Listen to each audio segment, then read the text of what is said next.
अस्सलाम वालेकुम, कैसे हैं आप लोग। आज मैं आपके लिए बहुत ही मज़े की वीडियो लेकर आया हूं। अगर आपको वीडियो पसंद आए तो वीडियो को लाइक कीजिए और अपने दोस्तों के साथ शेयर कीजिए। ब्रेकिंग न्यूज़, डाकुओं ने घर का सफाया किया, आबे ज़मज़म पिया। उसके बाद फरार होने से कबल बुजुर्ग खातून से सर पर हाथ भी फिरवाया और चलते बने।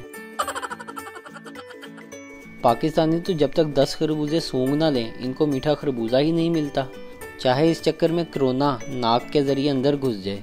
आफरीन है लोगों पर।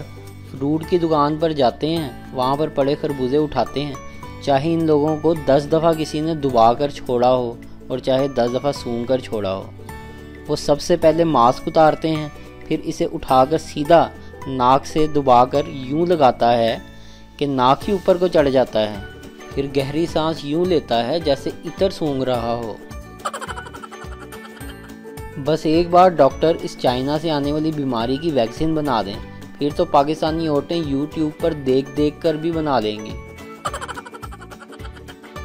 बहू को तो खीर पकवाई रस्म करके दूसरे हफ्ते ही पुराना कर देते हैं, लेकिन दामाद को तो शादी के 10 साल बाद भी वीआईपी प्रोटोकॉल चाहिए होता है।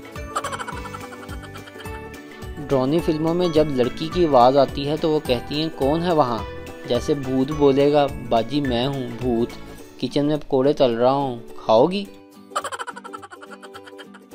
सास अफ्तारी का सामान तैयार करके किचन से निकली ही थी कि नींद से बेदार हुई बहू आंख मलती हुई किचन के दरवाजे पर आई और बोली, माँ जी कोई काम है तो बता दें। किचन की गर्मी और गुस्से से भरी हुई सास हाथ नचाते हुए बोली, जा कुड़िए कोठे ते जाके मगरिब दी अजान दे आ।